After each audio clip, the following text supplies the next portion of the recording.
I'm going to go into now 3 things that you can do right now to begin your journey to recover from burnout.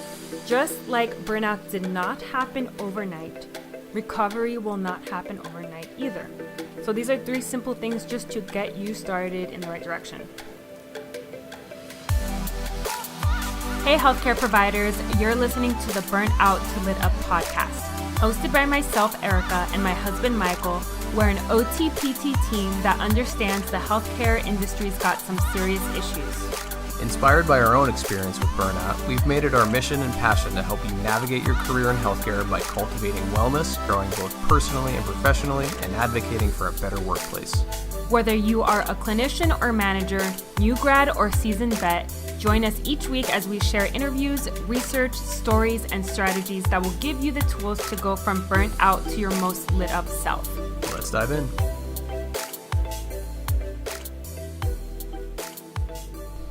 Happy New Year! Hooray! What is your favorite New Year's tradition? I know what yours is. Drinking heavily? No, not. What's been celebrated in your family? What, you mean like... Every New Year's, what does your family do? Oh, so we eat pork and sauerkraut on New Year's Day. And it's like, I don't know if you know what it is, but it's like steamed, like slow cooked pork and like this shredded cabbage kind of stuff. It sounds gross, but it's actually delicious. So good. Yeah, you get like mashed potatoes and stuff. So apparently, I think it's supposed to give you good luck. I think that's the idea behind it. If you don't eat it, you like have bad luck or something. I don't know. Is it Pennsylvania Dutch? I think so. I think it's German, which is kind of Pennsylvania Dutch. So yeah, I think that's where it comes from. Pork and sauerkraut. Well, once I married into your family, no, even before that, like way before that, like when my first Christmas with you, we had been dating, I guess 2 years, 1 year. I'm not even sure. It was really young, very early. And you're like, yep, we have pork and sauerkraut New Year's Day. I'm like, what is that? What is that? And it turns out to be one of my favorite things. And I'm sad that this year we didn't get to do that because at the time of this recording, we are actually on a cruise, but we're recording this not on the cruise. So we had to record a lot of these episodes beforehand. But when this is released, we will be on a cruise somewhere in the Caribbean. Soaking up the rays. So I anticipate the cruise won't have pork and sauerkraut. Probably not. But I'll make it, I'm sure. There's delicious food on those cruises. I want that. Like, it's so good, and you get it once a year. We celebrate New Year's as Cubans. I'm sure many other Hispanic countries do this too. I think it's from Spain, actually. We have 12 grapes at midnight. Grapes. Oh, no, 12 for each month. Yeah, we have 12 grapes at midnight for each month as good luck. And I'm so used to it that in Pennsylvania, whenever we spend New Year's together, I'll make your mom buy grapes. You should just have 12 glasses of wine. Oh my gosh. Yeah, so you can die. One for each month. You have 12 grapes. You have to have them. You know what? I wouldn't be surprised if this cruise had grapes. Just because like, I'm fairly positive that the cruise we're going to be on will have grapes on board. No, but you know what I mean. Like, they'll be handing out grapes at midnight. I doubt it. Because you can get grapes and eat them at midnight, but I don't think that'll be part of their tradition. I'm going to do that. I'm going to get grapes from lunch or whatever, save them up for midnight, and I doubt I'll be the only one eating grapes at midnight. Because I'm sure there's going to be a lot of Hispanics on the cruise leaving from Miami. Yeah, leaving from Miami, maybe. Who knows? Yeah. I didn't realize how many cruises we've done. I've only done 2 in my life. So my dad works for Royal Caribbean. Because of him, we were able to get a cruise almost basically for free. Not for free, but a really, really good. Not even close to free. Not even close to free, but I mean, a significant deal. Yeah, good deal on it. And some perks with the excursions and stuff. But I've done cruises. So we did a cruise last year. We went to Norway. No, 2017. In 2017, we took a cruise that left from Amsterdam. So we spent a few days there, and we went into the fjords in Norway, and that was an incredible cruise. That was one of my favorite countries that we've ever visited. Yeah, and I'm not a Norway's so cool. Yeah, man. To see Norway the way we did, going in and out of the fjords, that was, I think, the best way, because those fjords, like, what is a fjord exactly? Can you explain it? So a fjord is like it's basically just like a river that goes, but it's not freshwater. It's just like an in Inlet. route from the ocean, and they go inward, like into the land. And basically they were carved out by glaciers. As they were melting, they would go downward to the sea, and they would carve these big valleys that the ocean water would just fill in. So there's mountains surrounding either side of the fjord. So when we're going in and out of them, it was so beautiful. So that was one of the most unique cruises, because I'm so used to taking Caribbean cruises, and I've taken cruises in the past. But I mean, to be honest, it's not our favorite way of traveling. The environmental toll cruises have, and I feel like you don't get a full picture of whatever place you're visiting when you take a cruise. Like when I took a cruise in Europe, we did Italy, Greece, and Turkey, and it was amazing to get a special taste of each city, and that led me to think, I want to go back to Italy to really explore Italy, because when you think about cruises, you're only there for a few hours and then you have to get back on the ship, but it's a great way to preview, to get a taste of everything. Yeah, it's easy. Actually, that's why most people like it. It's easy, it's convenient, but you don't get the full scope. It's pretty hard because you only have so many hours at a port. And I know Barcelona is a huge cruise port, and it's actually, I think we didn't go to Barcelona on a cruise. We went to Spain we just went there, and we went to different cities. But from my experience, Barcelona is just turning into this huge touristy place that's actually damaging the city. Yeah, they're limiting the amount of tourists that go there now. That's what I heard. They are? Yeah, they're limiting how many how much housing or hotels and stuff is allowed for tourists, and how many can come on cruise ships every year, because it's just gotten too out of hand. Yeah, there's an up and down to cruising. And I like Royal Caribbean, not just because my dad works for them, but because Royal Caribbean ships are really amazing. It's my favorite cruise line. Hint, Royal Caribbean. You should sponsor this. But there's ups and downs to cruising. It's not necessarily my favorite way, but you do get there are some pros to it. And we're taking a cruise now this time of year just because we've been flying a lot, so it saves us on a flight because we just get to leave from Miami. And it is really cost effective when you think about, I guess, the way we travel. We spend so much money on food, and on a cruise, all the food's included. So it's just it was just better for us to take a cruise this time around. So it's okay. I have fun when I'm on cruises, but then when I travel not on cruises, then I realize, there's obviously better ways to travel. It just depends on what you're looking for when you travel. Because some people just want the cruise, they want just to relax and have a nice vacation. And there's nothing wrong with relaxing, obviously. Yeah. That's why we wanted to relax. But sometimes we really want to explore and go deep in a country. Yeah, and that makes sense because this episode is called Recovery from Burnout. So we are currently recovering on a cruise. But we're not burnt out now, but we are. This is our method of recovery. Yeah. But yeah, this episode, transitioning now into our episode. This episode is about recovery from burnout. So first things first, got to take a vacation. Sponsored by Royal Caribbean. Just kidding. But yeah, vacations are beneficial in the short term. And actually, side note, I wasn't preparing to say this, but I'll just say it. When you take shorter breaks, like during the year, when you take long weekends, when you take more frequent breaks like that, it's actually better for you in the long run than 1 week of vacation out of the year. So more long weekends versus taking 1 week off. Or 2 weeks off to go somewhere big, just because this was in a huge book I was reading about recovery of and stress and health and burnout, and just some of the research that was done.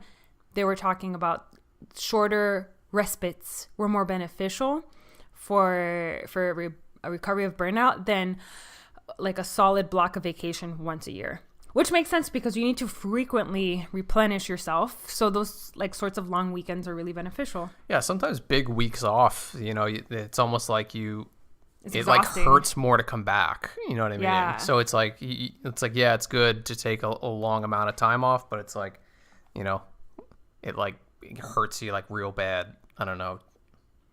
Yeah. Because when I took this course on burnout 2 years ago, before I developed my own course, and some of the people that were taking the course, they said it stresses them out to come back from vacation, to come back to all the work, to catch up on all that work. And that was actually a huge stress. Some people actually found it better to work on vacation, to to respond to emails during vacation, so that they didn't have so much when they got back. And like, I don't know. That's tricky. And I think for some people it worked, but for me, I don't think that would work. I can see that. I mean, it's tougher. I mean, if you take like a long weekend or something, it's like it's extra. It feels better than a weekend, but it doesn't take the planning, and it doesn't take like the too much time out of your normal routine and stuff like that. So yeah, no, I could see how that would be better. What, like a longer weekend? Yeah. Versus a solid like 2 weeks Yeah. vacation? Yeah. Yeah. I advocate for both. I advocate for taking care of yourself. So Treat yourself. treat yourself. Anyway, so I care about burnout a lot because I've lived it, and so has Mike. And burnout is interesting for me just from an OT lens because it totally fits within our scope of practice. It's a phenomenon that impacts your occupational performance and your well-being, the environment, the context, all your client factors, your daily occupations, etc. All those play a role in the development of burnout. So using language from the OT practice framework, I'm passionate about burnout as an OT and passionate about it just personally because I've lived it. So it's my mission to study burnout and help people and organizations affected by burnout to fully grasp this phenomenon from a different stance or a different vantage point. We can't talk, first of all, before we talk about how to recover from burnout, I feel like it's important in this episode that we go into what it is, the causes, the consequences, and the cycle of burnout. This is perfect because the new year has started, and I think a lot of people have their own health and their own wellness as top priorities right now in terms of the whole, making New Year's resolutions, which I don't really like. But anyway, I know this is a perfect time of year to just focus on, okay, what can I do for my health? What can I do for myself, my happiness at work? And making those resolutions into long-term intentions, how you show up every day, right? So what is burnout? Okay. Burnout involves 3 main ingredients, and it's very specific. It's not just feeling tired. It's not just feeling stressed. Burnout involves exhaustion, cynicism, and decreased efficacy. So you have these 3 things combined that lead to burnout. So what happens when people are burnt out is that some people may quit their jobs, or they actually might leave the profession entirely. Some may stay at their jobs, and as a consequence of being burnt out, they produce the minimum output. Overall, burnout is a negative experience for the individual, and it encompasses feelings, attitudes, motives, and expectations. For someone that's burnt out, these feelings and attitudes and everything, it can look like just feeling depleted. You can feel withdrawn, exhausted, irritable. There's low morale, low ability to cope, and it manifests differently. Some people might be higher on the exhaustion level than the cynicism level. This is when I'm trying to talk too fast. Some people may be more feeling the low confidence, low efficacy, more so than the exhaustion. They all kind of play out to varying degrees, but they all must be present. Why? Because if you're just exhausted, you're just exhausted. Then why call it burnout? You can be exhausted but not be burnt out. So burnout has this feeling of feeling distant from work or the profession as a whole. A really easy way to put it is that you just dread going to work. You dread feelings about work. You feel like you're not doing your best. You're producing the minimum output. You might have low confidence in your abilities. And it really starts with the exhaustion component. Usually it begins with you're emotionally exhausted. You're depleted. There's no more of you that you can put into work. So actually, we're going to go into some of the causes now. And there's quite a lot of causes, to be honest. Before we go into this, I want to say that from the research I've been doing that I talk about in my continuing education course, that burnout has to do more so with extrinsic factors than personal factors. And burnout is more of a social phenomenon than it is an individual phenomenon. So that makes sense, because you can have this energy at work where it's low energy, this overall burned out energy. So if one person is feeling it, it's most likely that other people at work are feeling it too, because it's actually quite contagious. Are these things that you knew about, Mike? Yeah, for sure. Definitely the kind of prevailing zeitgeist of the place that you work. Definitely, if it's kind of a burnt out work environment, you sense that spills over into every person working there. So for sure. Right. So, okay, you have the causes. Let's go into the causes. Now that we know it has these three main ingredients of exhaustion, cynicism, and decreased efficacy, let's go into some of the causes. And this is everything we're talking about now is just kind of like a brief overview. I've talked about this before. I read about this. I have a course on this. But I think it's important to note, because if you talk about recovery from burnout but don't give any context as to what it is, you're doing such a huge disservice. I see so many articles out there on what to do when you're burnt out, but they don't even mention what it is to be burnt out. And I think people just equivalent burnout with stress. And you can actually be experiencing chronic stress, but that doesn't have to develop into burnout. It does, and it can, but not always. So for burnout, what causes it? Usually it begins with high workload, and workload that is perhaps viewed as unmanageable or unrealistic. For me, how it happened was directly correlated with high workload. I was getting a ton of initial and re-evaluations in my first job that I wasn't prepared to complete, like in terms of committing outside time outside of work to complete. I wasn't sure if this amount of workload was normal. I was spending many nights and weekends trying to catch up on work, and that's how it started for me. Is that what's happened to you? Yeah. Obviously the causes, there's a huge list of causes here. Yeah, we're going to get to them. And, a big one is workload. If you feel like your skills or your ability doesn't meet the demand in anything, that creates a stress, right? And that creates a potential for burnout, right? Mm-hmm. So, yeah, definitely.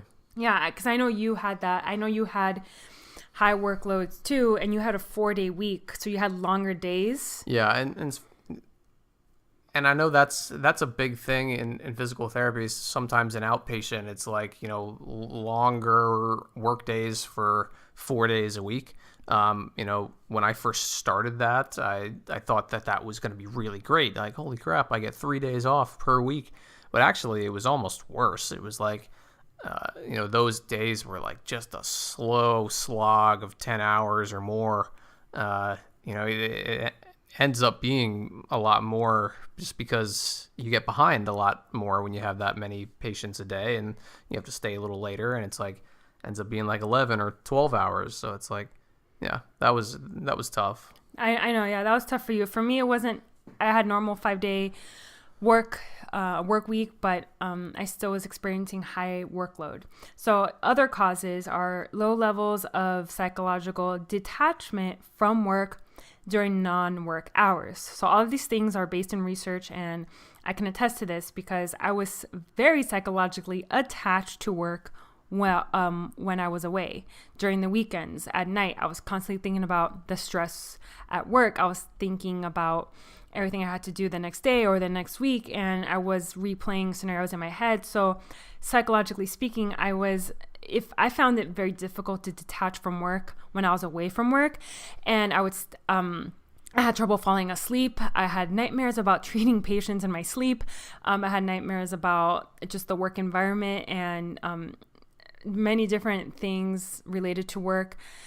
I couldn't get out of my mind during my time away from work. Yeah, I think that doesn't necessarily mean like, you know, you're not doing things outside of work to help you relax or you know, unplug.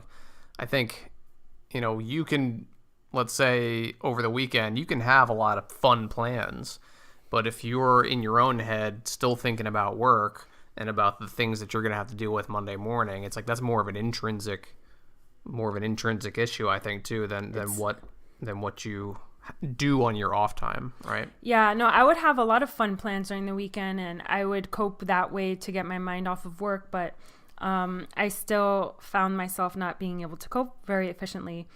So low levels of psychological detachment from work during non-work hours.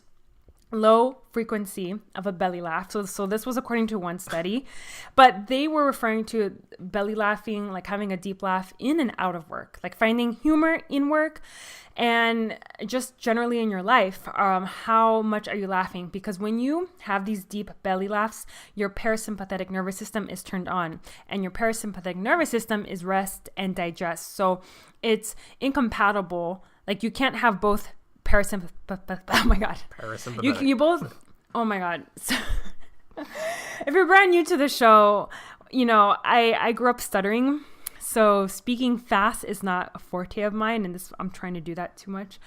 Okay, parasympathetic nervous system cannot be turned on at the same time as your sympathetic nervous system. So the more frequently you can turn on your parasympathetic nervous system, having that deep belly laugh, singing, I know there's a ton of different ways to turn that on, then you are not spending time in your sympathetic nervous system being stressed out, fight or flight. So this one study found that those that had less burnout had more belly laughs at work than those that were burned out. So another one is difficulty setting boundaries. Are you saying yes too much? Are you overcommitting yourself at work and overcommitting yourself to outside work obligations and other things? So your energy is less and less, and you find out that you regret saying yes and you want to say no to something, and you show up half-ass and you're not doing anyone any good. So difficulty setting boundaries was something that I had big problems with at my first job, just because if I didn't set boundaries, people at work thought I could just keep doing all this work. And it came to the point where I broke down at work, and my amazing team back then realized, oh, she wasn't able to set boundaries, but she actually can't do all this work. And so I remember the front office was like, you can just tell us that you can't handle all these evals. And that was such a weight off my shoulders, that I worked in such a great environment that was able to support me during this difficult time. So especially when you're brand new, you want to say yes to everything. You're afraid that if you say no, it looks bad. But setting boundaries when appropriate to protect your own energy at work and outside. For example, if you say yes to every baby shower and whatever, then you're going to always constantly be not having enough time for yourself. Because when you say yes to things, you say no to something else, always. So just be mindful of that. What are you saying yes to, and what is that saying no to on the flip side? Low income satisfaction. So that's perceived low income satisfaction. Your level of experience, how many years you've been working. According to one study, if you have less than 10 years of experience, you're more likely to burn out. There's also another huge cause of burnout is mismatch in values between yourself and the values of the organization. I could do a whole episode just on this, but basically your values are everything. And studies I've read indicate that millennials care more about the meaning of work than pay itself, right? It's not the pay and income aren't the only indicators of loyalty and engagement. It's meaning at work that drives engagement, that drives your commitment. So if there's any mismatch between your personal values and let's say the organization you work for, if their values are maybe based in something that you don't quite believe in, for example, high productivity, but low quality of treatments, which I see a lot, then that's going to be challenging because it takes a lot of energy to go to work every day if your values are not aligned, and that energy leads to exhaustion and then leads to cynicism. So it really exacerbates burnout, this whole values thing. It's something I have experienced myself and in the past. The influence of the environment and context. For example, are your coworkers burnt out and it kind of spread over to you? Is there this collective cynicism, collective energy that is low and slumpy, and people aren't committed or motivated to put the best work in, and somehow it's rubbing off on you, or you feel like you're kind of in that place and it's rubbing off on others. Funding, which is a lot of it outside of our individual capacities, the funding of your organization that can indirectly cause burnout in a sense that maybe there's not enough resources in order for you to complete the job appropriately. And these lack of resources are really creating a struggle between your ability to produce high quality work and, it could be a lack of physical resources, if you think about resources, it could be a wide number of things. So that could be one thing that can contribute to exhaustion and burnout. A work culture, lack of work culture, or just being a part of a community that's broken. And I talk a lot about this in my course because there's different types of organizational energy. There's 4 main types, and that, looking at your organization's energy, looking at the culture of your work, is the culture at your work imposed, or is it alive and breathing and collaborative? Most often you enter a job that has cultures that were imposed by the founders, maybe whenever that clinic was opened, and it hasn't really evolved to meet the needs of the employees. So really taking a look at what the culture is, what the community is like, what is the overall energy of your workplace.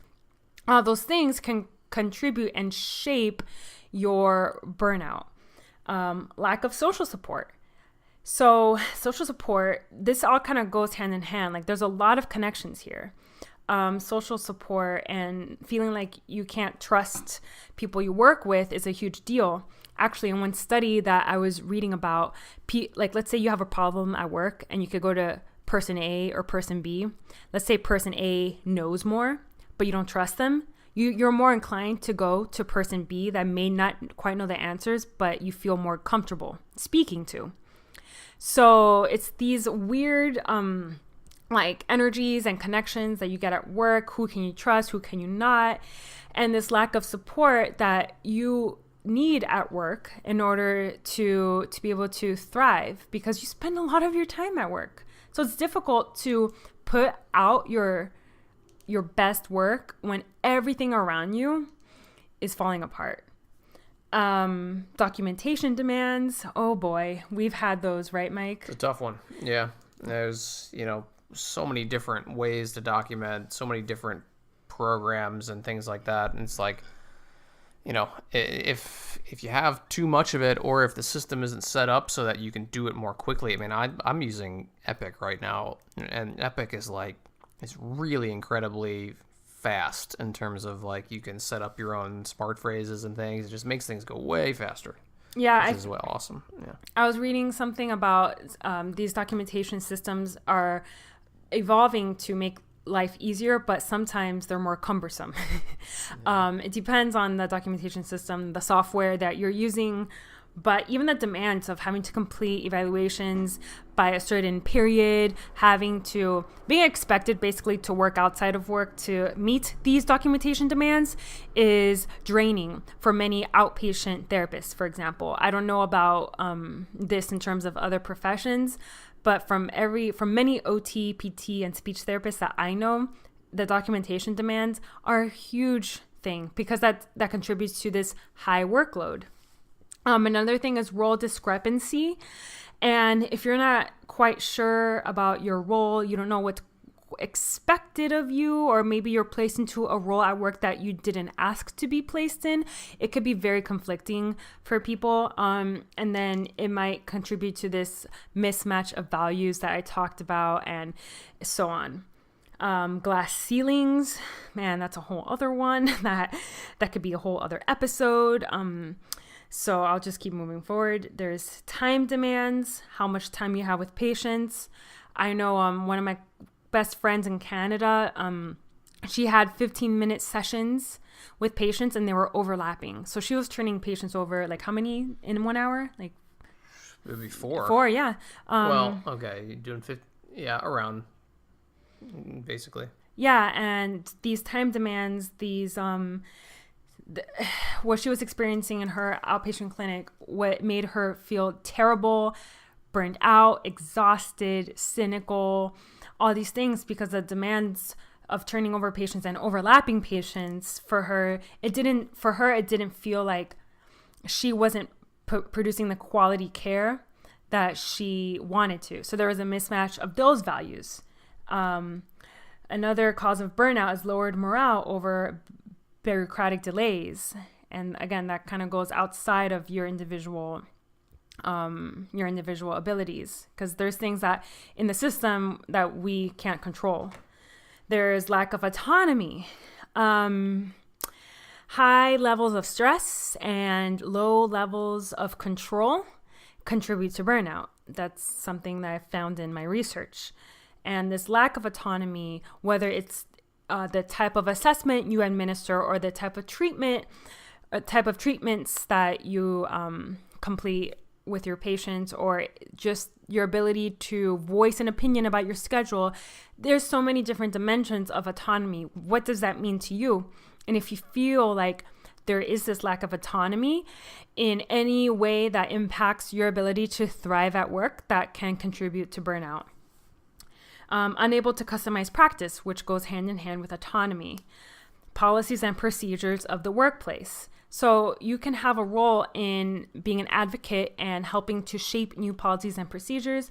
And I go into that in my course, but there's, knowing what you can and can't control, and knowing that you can control how you show up and you can control your effort in making changes to the best of your ability, even though it might not always work out. That's important to know. But again, some people might feel burdened by the policy set forth by an organization, and it could be stifling. Juggling clinical and non-clinical duties. So I've had to do this many times where I'm completing a task that should be performed by the receptionist or by people in the front office, but maybe because there's not enough resources or there's not enough people being able to manage this, doing multiple roles, trying to just make it work. And those expectations were not set in when I was first employed. So you have these non-clinical duties that pop up, and that's what's tricky, because it wasn't clearly outlined, or maybe it just started to happen. So those type of things can lead to burnout. And lack of respect and unfairness. If you're not being treated with respect, if you notice that there's favoritism, or if you notice that you're getting the brunt of, if you're getting the short end of the stick at work, and mistreatment and bullying and harassment, and it can go so deep. But, just the simple, if you feel like the way I'm treated as an employee is not valued, my voice doesn't matter, I'm not being respected, then yes, that can be a huge contributor to burnout. Yeah. Yeah, those were our causes, or at least many of them. I guess that's not an all-encompassing list, right? But it's the main ones. It's the main ones, and they're gonna cause pretty serious consequences. The consequences of burnout, from physical symptoms such as headaches, chronic fatigue, gastrointestinal disorders. I remember I was having a ton of stomach digestion issues during my time of burnout. It ranges from that all the way to hypertension when you're exposed to chronic stress over time, cold and flu episodes. You're more prone to get sick more frequently, sleep disturbances, muscle tension. Burnout has been predictive of depression, anxiety, and irritability. So many times what happens is that burnout is the onset of depression. Burnout is very specific to the work context. Burnout must involve work, whereas depression is context-free and more general. So burnout can lead to that. And I had a ton of anxiety before I experienced burnout. So they just kept exacerbating one another, the anxiety and the burnout. Some of the negative consequences in terms of work include job dissatisfaction, low organizational commitment, higher absenteeism, presenteeism, poor job performance, your intentions to leave your work or the profession as a whole, and high turnover. So burnout doesn't just affect you, it affects the system. And if there's a lot of burnout at the workplace, you see many therapists or many employees that have more and more of these symptoms or consequences, and then higher turnover. And that means a lot of money to a company, but it also means low commitment. Okay, so again, this is in a nutshell, just giving you a little bit of background, because if you're listening to all this and you're like, yep, I can relate to that. Yep, I'm experiencing these consequences. I'm experiencing burnout. This sounds like me. So basically how it happens, how two main ways of burnout developing. First way is unmanageable workload that turns into exhaustion because it's depleting your energy. And this exhaustion turns into cynicism because you're feeling a little bit of a detachment. You start to develop this detachment from your work and this burden. You develop this burden, and then that leads to reduced efficacy, reduced sense of accomplishment. I'm not doing enough. I'm not putting in my best work. I don't feel confident in my skills, and that's sort of the snowball effect. One way, okay. Another way, you enter an organization, and there's a mismatch between yourself and the values of the organization. This can happen over time because kind of like what I said before, that is exhausting, and that leads to burnout pretty quickly, just trying to cope with working somewhere where the work appears to be irrelevant. And then that leads to just overall reduced energy and involvement, and it keeps exacerbating this sense of reduced efficacy. So it's like these cycles that happen. And what happens with burnout, I like to think about the ocean. So Mike, remember those times when we've been in Sanibel, or we've been in the ocean, and then we look back to the shore and we see like we've moved so far away from our stuff? Yeah, you drift. Yeah, you drift, and the current. Yeah, but you don't realize it because we're in the ocean, we're talking, we're having fun. Yeah. 30 minutes go by, boom, we're so far away. Yeah. I like to think of that analogy when I think about burnout, because you don't know, most of the times you don't know that it's really happening. You're not aware of it because it's happening at such a small level every day, and it builds up over time. So you didn't move a lot in one day, but you made these little moves, these little shifts each minute, each day. And then one day you wake up, you look at the shore, and you realize it's too late. Like you've moved this entire span and you are burnt out. And we've spoken to people how it happens like that for them. They don't realize it. It's like an avalanche almost. It's like when it snows on the top of a mountain, it'll snow like little by little flakes at a time. But eventually it just gets too much of an accumulation of snow, and then it takes like a little thing like to set it off, and then the snow starts like cascading down the mountain or something. Yeah, exactly that. It's that's why it's so important to talk about, and it was important for this little explanation in a nutshell. And I go over this much more extensively in my course. And in the course, it's an online continuing education course, and that's where all the research is. That's where all of those things are. And I'm just alluding to some of the research now because I have all of it in my head. But yeah, I cover this much more extensively in my course. So now that you have an understanding, a little basic background of Burnout 101, how it impacts you, how it manifests. So now let's look at what to do if you are burnt out and you know you want to make a change. So there are varying degrees of burnout, and it plays out differently for everyone for different reasons. And what I learned in my journey is that I experienced it twice, but for two completely different reasons. The second time I experienced it, there were many layers of complexity involved. This leads me to a myth that burnout is just a matter of self-care, right? And it's just your responsibility. Just take a bubble bath and you'll recover from burnout. False. That's not the case. You know, I don't want to generalize because, like I said, burnout is complex and it involves this interplay between intrinsic and extrinsic factors. But generally speaking, burnout is a sign that there's something wrong in the workplace.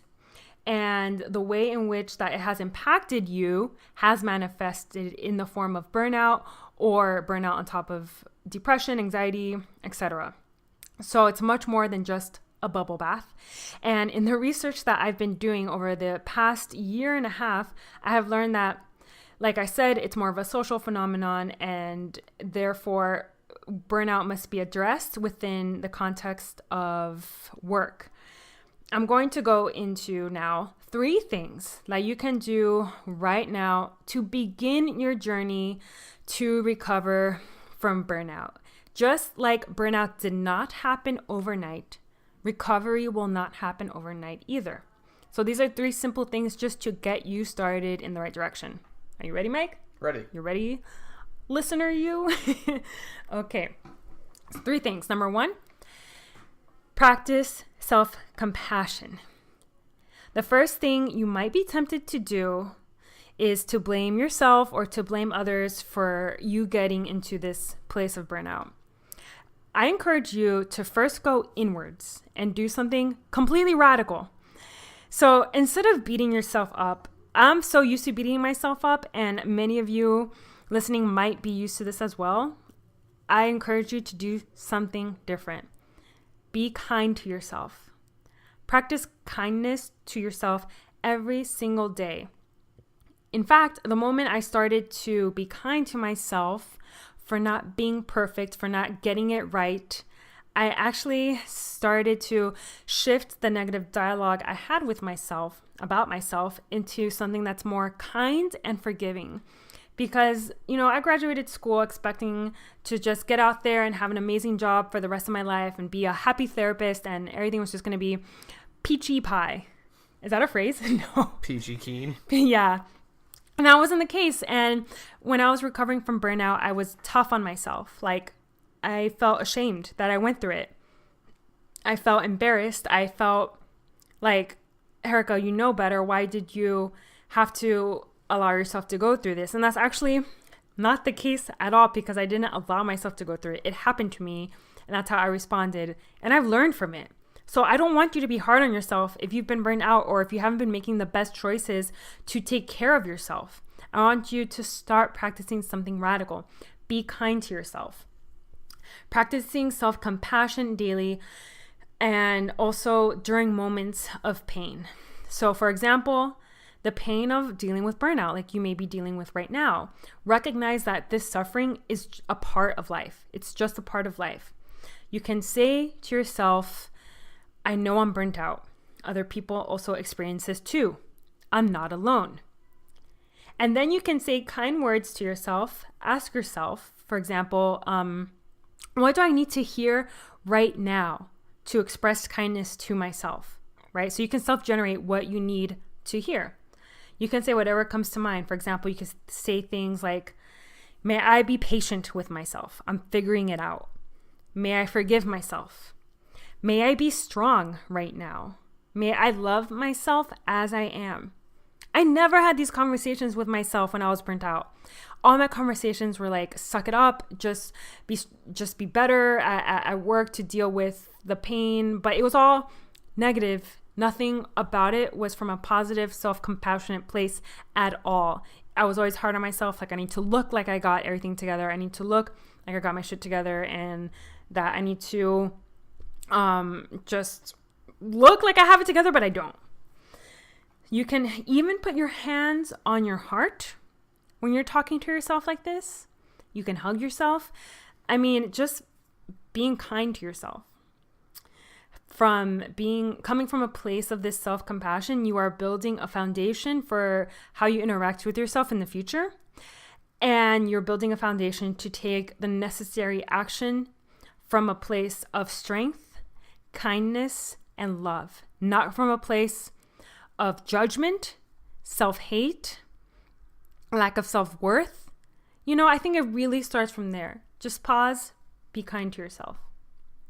Step 2, take a day off to identify what are the exact factors in your burnout matrix.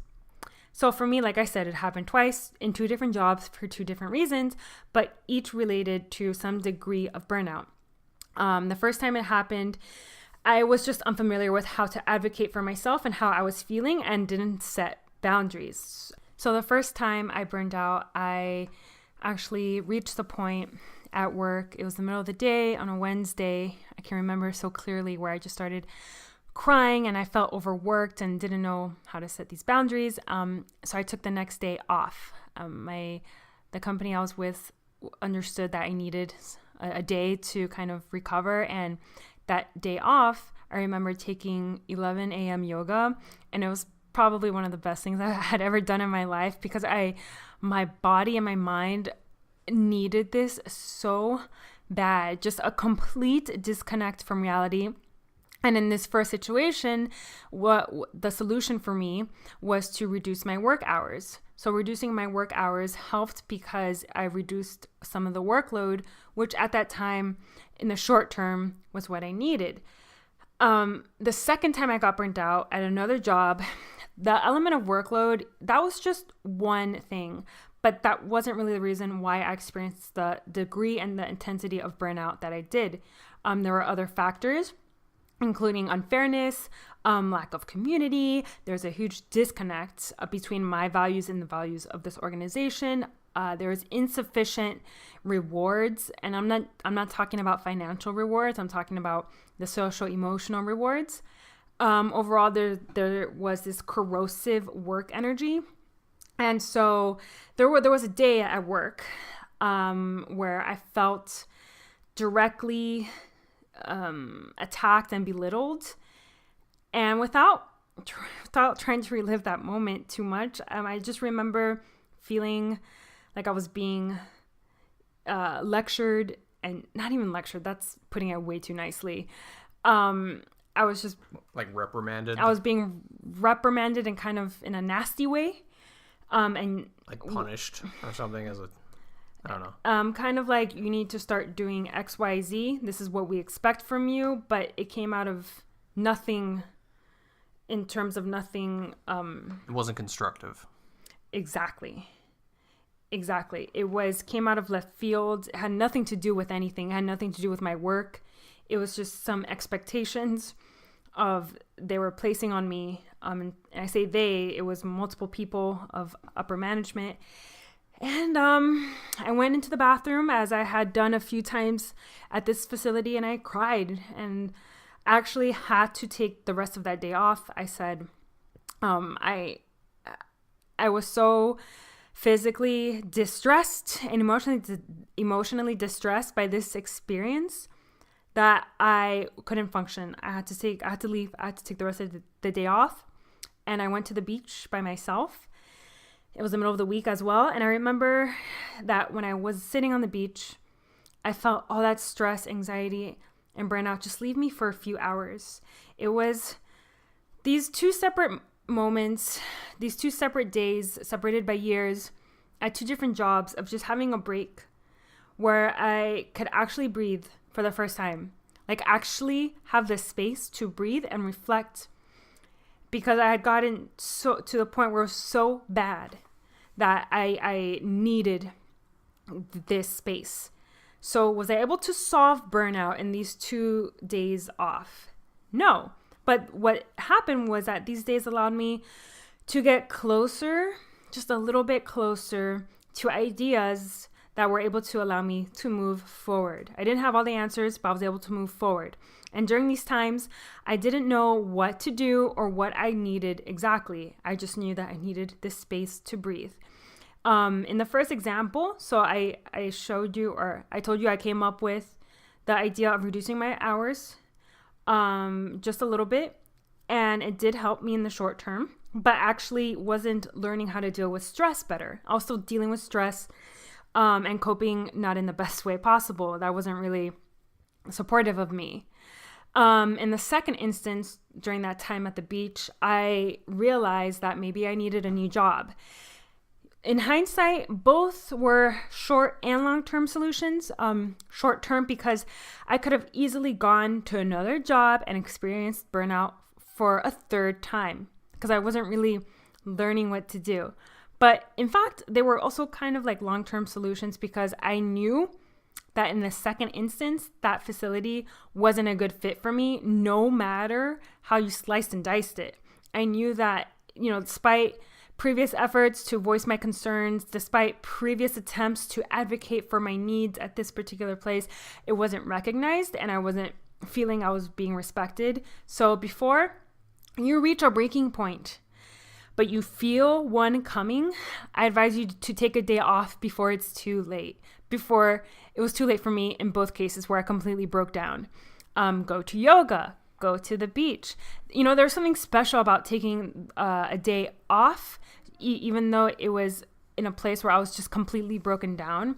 Because even though I had weekends off, for example, during this whole time, I was never off. I was always on somehow, always connected. But I guess it took a breakdown 2 times for me to completely have these days off and focus on taking time that is just for myself. And that is so necessary, and you don't have to get to a breaking point to do that. That's why I'm here telling you, you don't have to, learn from my mistakes. Don't get to this bad place and then take a day off. Or if you've already reached that point, you need to take a day off. And reassess. And this leads to our third point: reflect and reestablish or completely establish new beliefs, values, priorities, and intentions. So ask yourself, what will I tolerate and what will I not tolerate? This is a great opportunity to get in touch with your own belief system and maybe redefine them, because I don't think people are necessarily going about their days every single day thinking consciously about their values and beliefs. What I learned when I was burnt out was that I had a belief that working hard meant stress, and it meant dealing with a lifetime of the Sunday scaries. That's what I actually believed, not maybe thinking about it out loud, but those were the beliefs I held. And I had a belief that my anxiety will always be a part of me until I'm a seasoned therapist 10 years down the road, and then I'm allowed to feel 100% confident in everything that I'm doing.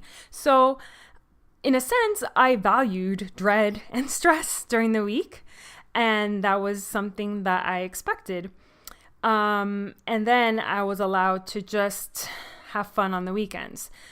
These weren't things I ever said out loud, but when you tolerate something and when you tolerate how your day to day pans out, it is a reflection of whether if it's conscious or unconscious of your beliefs and values. So take a paper, take a journal, whatever it is, and redefine your beliefs, your values, and priorities in life. So, a really important question: what are your intentions with your life? Work, family, social, leisure, all these things. What are you working towards? What are you living for? Are you going through maybe a temporary phase at work where there's high stress? Maybe it's a certain time of the year. I know Mike had working in Florida. You have snowbirds, so you have you have seasons, like high season, low season. Yeah, it's like season where you have a lot more patients, and then you have some time where you have hardly anyone. Yeah, so you experience seasons like that. So there's temporary phases of work that might be higher stress, but let's say you know that this shall pass, this is just a temporary phase, and you have determined that overall that you greatly align with your work's values and that this phase will pass. Are you aware of that, or is this something where it doesn't align with you, whatever work you're in? Are you not setting intentions and goals for yourself personally or professionally? And you're kind of just living day to day, coasting without a true, real sense of direction. I think many times we may get to our quote unquote dream job. We finally make it as an OT, PT, speech. And we think that our life is set after that. I mean, that's what I thought. I thought after I graduate from school, I'm going to get a job and I'm going to be set. Yeah, I'm going to take continuing education courses. I'm going to learn, but I'm set, like this is my life and this is just how it's gonna go. So, at this point, I feel like if you think that way, you're dying inside. There's nothing else to do. There's nothing else to work for or live for. So take this time to reflect on what exactly is going on at work too. Like, what are your personal goals? What are the things that are actually going on? Are there some injustices going on? Is there poor energy at work? Is there corrosive energy, or is there resigned energy, or people just comfortable? It's not negative, but people are just comfortable and you guys are moving forward. Or maybe it's like I was in a highly corrosive energy where there's a lot of negative energy and not for the right reasons. So, and are people just coasting, getting by, just trying to survive each day in this corrosive or resigned environment? Is there just so much toxicity that it's damaging you some way? Is there many fast-paced changes? Is there just like a quality of energy to your work that you feel like you can't quite put a finger on it, but you feel drained? Are your coworkers constantly complaining about the same things over and over, and maybe you're doing it too, and you're not really having productive, meaningful conversations other than a huge complaining session? What is it? Could it be your boss? Could it be your leader or your supervisor? Is it this my way or the highway attitude that doesn't allow room for growth or room for feedback or collaboration? This is a great opportunity to take a step back, to look at your situation from a bird's eye view on your day off, if you can have one, which I highly recommend if you suspect that you're burnt out. And it's a great opportunity to get clear with what it is that's happening, and then see, based on your reestablished priorities, beliefs, and values, if there is a match. Like, yes, you're in the right place. Maybe you need to tweak a few things, or, oh my God, there's a huge mismatch. What am I still doing at this place? Maybe I can say something at the next meeting. Maybe we can change something, but I need to get out of here. I don't think, in my case, I was afraid of finding a new job, afraid of so many things. So what I said in the beginning of the episode, some people just stay committed because they, again, haven't established a clear direction of their life. And they're burning out slowly and surely, but not realizing it. And then when something is your normal, like anything can become normal, So dealing with all this shit can become normal for you, and you don't even realize that this isn't your best self. This isn't your best work. And this is not why you became a therapist in the first place. So to summarize, the top 3 things to do to start your recovery from burnout is to practice self-compassion, take that time out for yourself, Take a day off and reflect and reestablish your beliefs, values, and intentions for how you want to live and what your intentions are for work. Since burnout is a social phenomenon, it wouldn't be enough to just say, oh, take a bubble bath and you'll be fine. Recovering from the personal and professional consequences of burnout cannot be solved by that, as I've mentioned many times in this episode.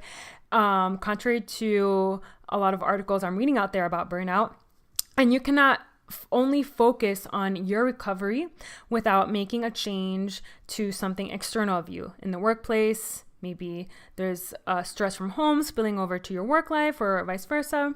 Changes must occur outside of how you cope. It's important to take care of yourself, of course, and a bubble bath is nice. And I could keep using that example, but take care of yourself physically, emotionally. Make sure your needs are met and do whatever it is that you need to do to make yourself feel good.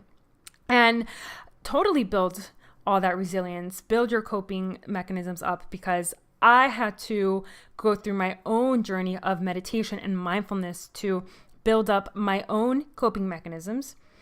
And if you are in a work environment that is perpetually putting you on this burnout cycle, then recovery from burnout involves the component of your own intrinsic factors and also understanding the energy dynamics of your work, the continuum of work factors that support engagement or promote burnout, the social dynamics, leadership, all that stuff. So that you may be able to make internal changes, maybe between you and your coworkers, or on how you manage stress at work, or maybe you can suggest certain changes to your manager, implement a new initiative at work, maybe like a stress audit or a team mindfulness program. Or if you're looking at all this and you decide maybe I have to leave my job, then you have to leave your job. So this can be overwhelming, but the good news is that I have a whole online course on a comprehensive framework for burnout for healthcare professionals. And it just so happens to be a continuing education course for occupational therapists in Florida and also in a few other select states.